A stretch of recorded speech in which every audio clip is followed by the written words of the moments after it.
사랑합니다, 여러분. 잘 지내셨죠? 정말 반갑습니다. 지혜 디렉터 윤한성 목사입니다. 드디어 제가 돌아왔습니다. 정말 반갑습니다. 약 3달 정도 된 것 같은데요. 제 책이 드디어 인터넷 서점에 올랐습니다. 그래서 이 강의를 시작할 수 있게 되었습니다. 와! 제 책이 예스24 그리고 알라딘 그리고 바니 앤 루니스 홈페이지에 가시면 구입하실 수 있으십니다. 이 방송을 들으시는 분들은 꼭 구입하시면 좋겠습니다. 왜냐하면 제 책을 읽고 먼저 여러분들의 생각이 갖추어져야 됩니다. 그 후에 이제 제가 하는 말과 여러분들의 그 생각을 맞추어 볼 수 있거든요. 서로의 생각을 비교하고 대조하는 그 과정이 거쳐져야만 이렇게 진정한 지혜에 우리가 도달할 수 있는 것입니다. 그래서 여러분들이 먼저 구입하셔서 읽고 여러분들의 생각을 먼저 정리하시기를 바랍니다. 그리고 만약 이제 여러분들이 강의도 좋고 또 책도 좋으시면 여러분들이 많이 전파해 주셔야 됩니다. 왜냐하면 이게 정말 쌉니다. 제가 굉장히 부담 없게 가격을 해 두었기 때문에 그냥 사두시면 여러분들이 재산이 될 겁니다. 예, 그래서 여러분들이 좀 많이 이렇게 전파를 해 주셔서 제가 그 수익금이 남으면 또 기부도 하고 또 제가 이렇게 책을 계속 쓰고 강의도 할 수 있는 원동력이 될 수 있을 것 같습니다. 그래서 많이 이렇게 소개해 주시면 좋겠습니다. 물론 이제 저를 후원해 주시는 분들은 뭐 구입하실 필요가 없습니다. 훨씬 더 많은 돈으로 저를 후원해 주시기 때문입니다. 그래서 그러나 그분들도 꼭 소개해 주시면 좋겠습니다.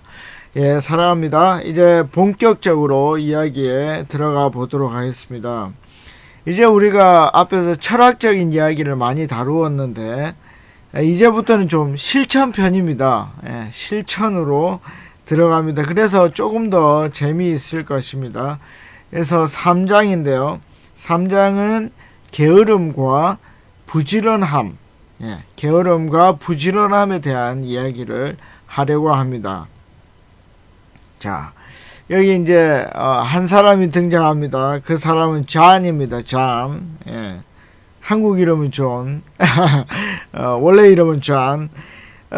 이 잔이라는 이름을 정하는데도 비하가 많았습니다. 처음에 아내가 반대했거든요. 왜냐하면 왜 하필이면 이 외국 이름이냐 이거죠. 예.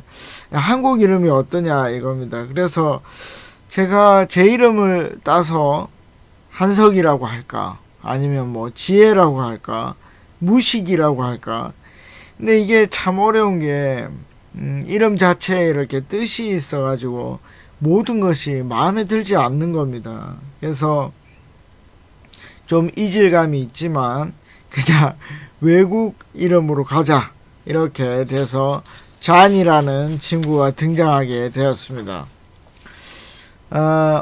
오늘 이제 3장에서 시작되는 거짓 성실에 나오는 자는 어떤 사람입니까?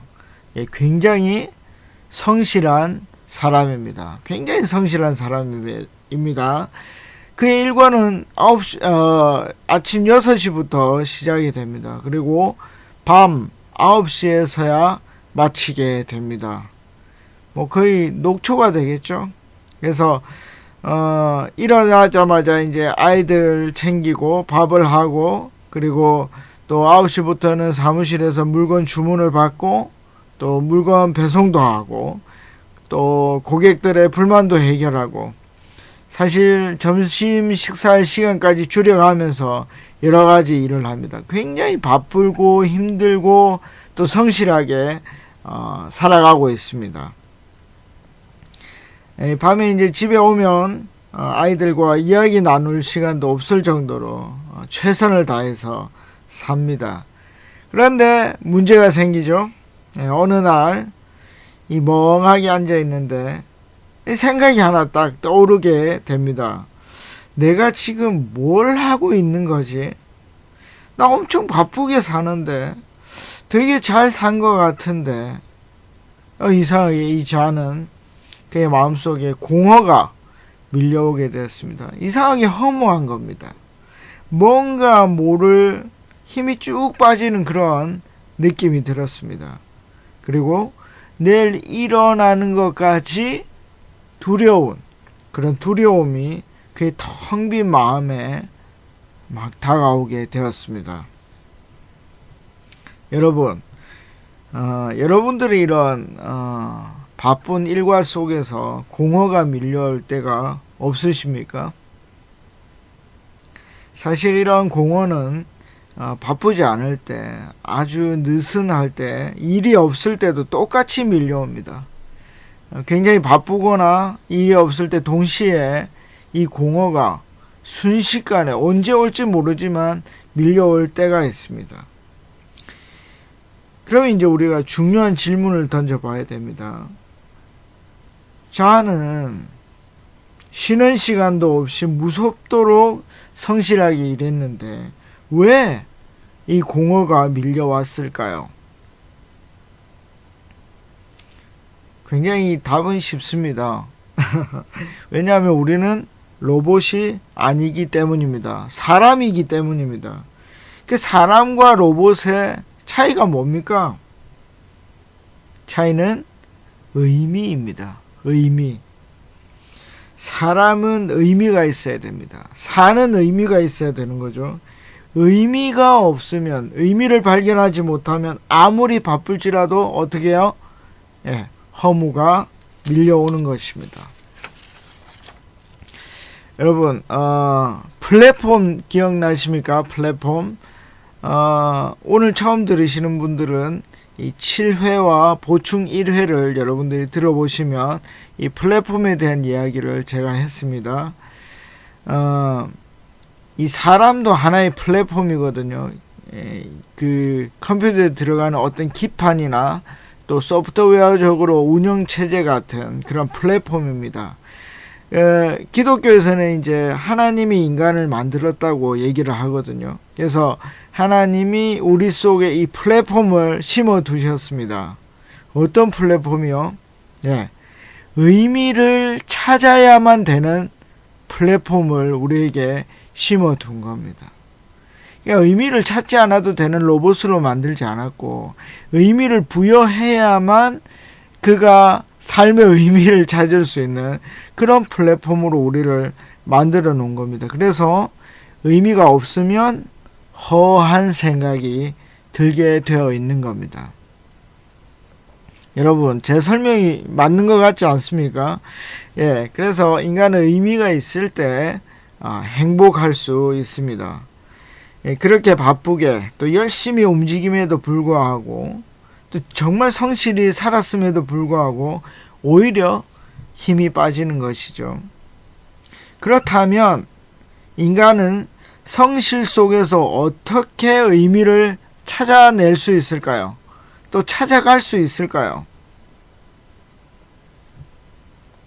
그것은 성실에 대한 목표, 또 목적이라고도 말할 수 있는데, 목표와 균형을 만들어 갈 때 성실에 대한 의미를 찾을 수 있습니다. 성실히 사는 목표가 분명해야 됩니다. 이 어정쩡하거나 불확실하면 안 됩니다. 분명한 목표가 있어야 됩니다. 그리고 그 성실은 자신의 능력을 뛰어넘어서는 안 됩니다. 이게 굉장히 중요합니다. 그래서 그것이 능력을 뛰어넘지 않는 것이 바로 균형입니다. 제가 이제 등산을 처음 배울 때 동영상을 통해서 배웠습니다. 이 코롱 등산학교라는 데 가보면 등산에 대한 기본적인 공부를 할 수 있고, 그 공부 내용이 동영상으로 되어 있습니다. 거기에서 보면은 중요한 말이 나오는데요. 등산을 잘하기 위해서는 어떻게 해야 될까요? 자기가 가지고 있는 그 능력치, 뭐 건강이라든지 힘이라든지 그 능력치의 80에서 90%, 제가 해보니까 한 80%가 제일 좋은 것 같아요. 80% 정도를 유지하면서 계속 등산을 하는 겁니다. 그리고 심지어 거기에서 말하는 전문가는 처음에는 아예 가듯이 안 가듯이 걸어야 된다는 거예요. 근데 우리는 보통 어떠죠? 처음부터 막 내달립니다. 그렇죠? 그게 지혜롭지 못하다는 거예요. 처음에 몸이 이렇게 뜨거워질 때까지는 정말 천천히, 이게 가는 건지 서 있는 건지 모를 정도로 천천히 올라가야 된다는 겁니다. 그래야만 이제 몸이 달아오르면 80% 정도의 힘으로 착착착착 산에 오를 수 있다는 겁니다. 그래서 이제 제가 만든 산악회가 있습니다. 정한가 산악회입니다. 뭐 안 간다고요? 정한가. 이게 무슨 뜻이냐? 우린 정상을 가지 않습니다. 정상을 가지 않는 산악회.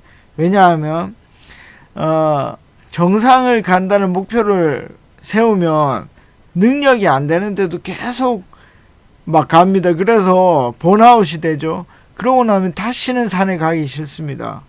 그래서 정상에 가지 않는 게 우리의 목표입니다. 그래서 정 안 가고 갈 수 있을 때 우리는 갑니다. 그만큼 이 균형을 맞춰서 뭔가 하는 것은 굉장히 중요합니다. 성실에 있어서도 균형을 맞추는 것이 무엇보다 중요합니다. 자, 지혜서는 우리 보고 성실하게 살아야 된다고 합니다. 심지어 게으른 것은 죄라고까지 말하고 있습니다. 그러면서 성실에 대해서 한 예를 보여줬는데 그것이 무엇이냐면 개미입니다. 개미를 보고 교훈을 얻으라고 합니다. 그래서 제가 먼저 잠언 6장 7절, 여러분들도 책에서 보시면 됩니다. 한번 읽어보겠습니다. 개미는 두령도 없고 감독자도 없고 통치자도 없을 때 먹을 것을 여름 동안에 예비하며 추수 때에 양식을 모으느니라 라고 되어 있습니다. 여러분 책을 혹시 읽으시면서 이 개미의 성실히 사는 목적이나 목표를 한번 찾아볼 수 있으셨습니까? 그 개미의 성실의 목적이 뭐죠? 겨울 동안 살 수 있는 그 양식을 모으는 것이 그의 목표였습니다. 그죠? 개미는 뭐 인간이 아니니까 근본적인 목적 이런 건 찾을 수 없습니다. 어쨌든 그의 분명한 목표가 있었는데 그것은 겨울 약 3개월 정도 식량을 모으는 것이 그들의 목표였습니다. 이 목표가 어떻죠? 아주 분명합니다. 그렇다면 이제 우리는 뭘 찾아봐야 되죠? 균형 잡힌 개미의 성실에 대해서 우리가 한번 생각해 보도록 하겠습니다. 자, 개미의 목표치는 분명합니다. 그러니까 3개월 정도의 식량만 마련할 수 있으면 그 목표치는 달성되는 겁니다. 그러니까 그 목표치에 맞추어서 하루를 살아가는 성실을 내면 됩니다. 그게 뭐죠? 균형인 것이죠.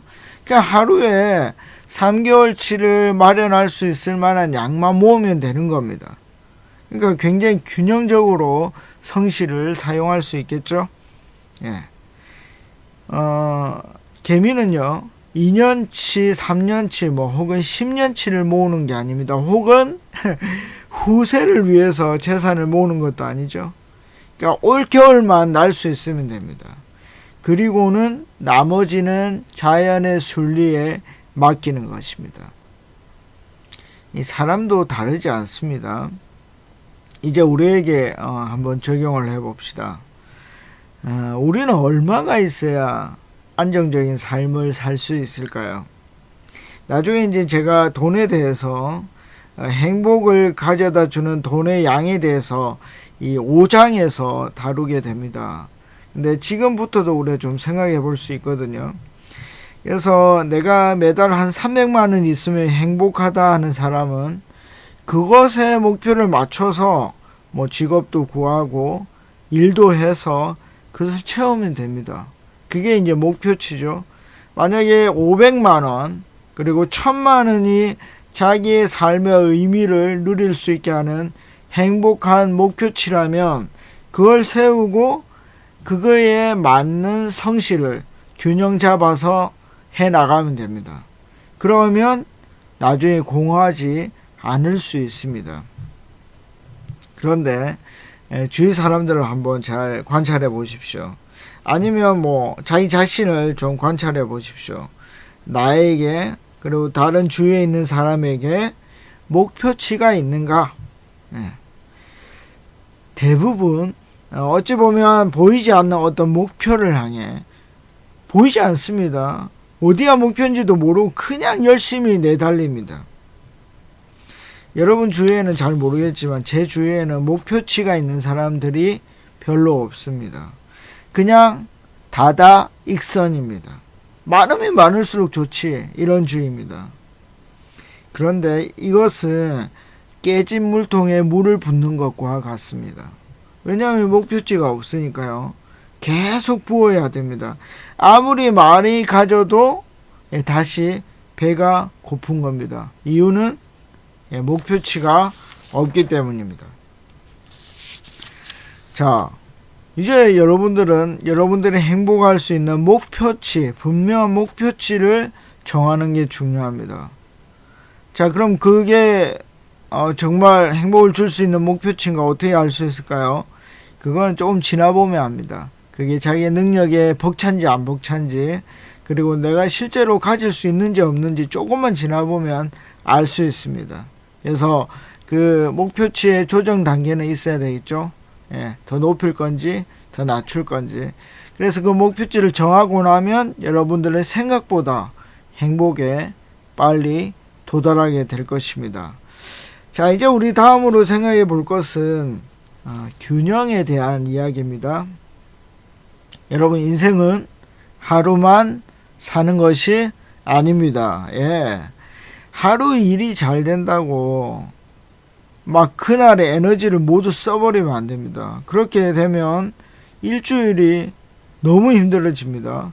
그리고 일이 잘 안 된다고 하루를 그냥 공쳐버리고 놀아버리면 그것도 안 됩니다. 왜냐하면 나머지 일주일을 그걸 메우면서 살아나가야 되는 거죠.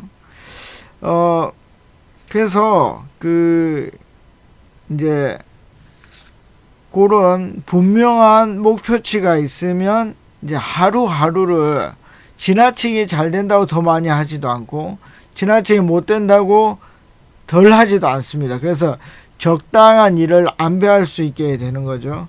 이제 이 책에 잔이 또 탁구를 칩니다. 잘 된다고 너무 열심히 하죠. 이제 그러면 안 됩니다. 그렇죠? 적당히 해야 되는 거죠. 제가 어릴 때 우리 어머니께서 하신 말씀이 있습니다. 그러면 너 감기 걸린다? 그러면 꼭 감기가 걸립니다. 신기하죠? 그렇게 밤에 잠을 안 자면 너 몸살 난다? 그러면 어떻게 될까요? 꼭 몸살이 납니다. 어머니의 그 경험치죠. 사실 제가 요즘 우리 아이들에게 하는 말이기도 합니다. 여러분, 남의 조언을 듣는 게 굉장히 중요합니다. 아무리 잘 되고 있어도, 아무리 잘 못 되고 있어도 경험이 풍부한 사람들의 조언을 듣는 것은 굉장히 중요한 겁니다.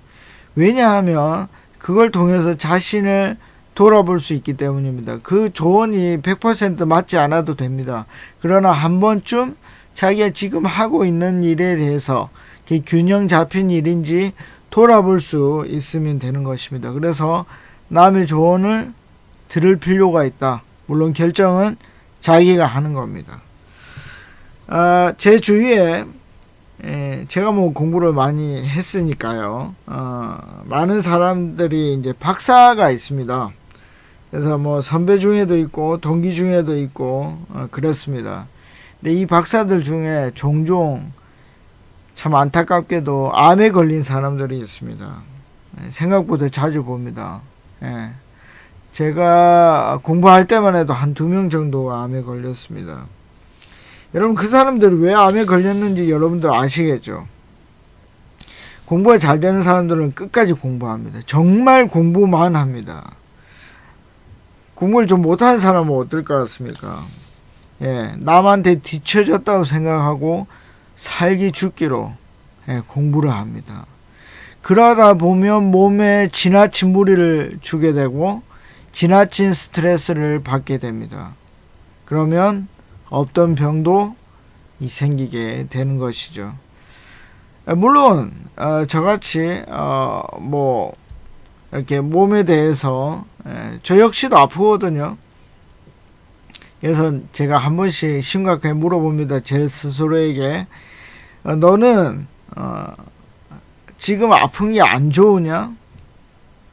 너 공부를 만약에 안 해서 지금 건강하면 그게 좋을 것 같냐? 저는 결론이 그냥 공부를 잘하고 지금 몸이 아픈 게 더 좋더라고요. 예, 참 재밌죠? 재밌는 사람입니다. 예, 저는 사실 공부를 잘하는 게 지금 몸 아픈 것보다는 더 좋습니다. 상대적으로 더 좋습니다. 물론 이제 제가 앞에서 말했던 박사를 받으면서 암에 걸린 사람들, 그런 사람들도 끝을 생각하고 그래 나는 이 공부 때문에 죽어도 좋아 이렇게 미리 생각하면 그리고 실제로 그렇게 돼도 후회가 없다면 사실 그거는 균형 맞춘 성실입니다. 조금 어려울 수 있지만 그건 분명히 예상되었던 것이기 때문에 균형 맞추어서 자기가 성실을 한 겁니다. 그런데 만약에 그렇지 않다면 왜 나만 죽어야 해? 나는 억울해. 그렇다면 좀 더 균형의 그 힘의 안배를 해야 하는 것이 맞습니다. 좀 늦어도 좀 천천히 가도 마음 편안하게 가지고 자기가 할 수 있는 능력의 한 8, 90%만 하면서 꾸준히 하는 겁니다. 그래야만 나중에 후회하지 않을 수 있는 겁니다. 이제 중요한 재산에 대한 이야기를 좀 해볼까요?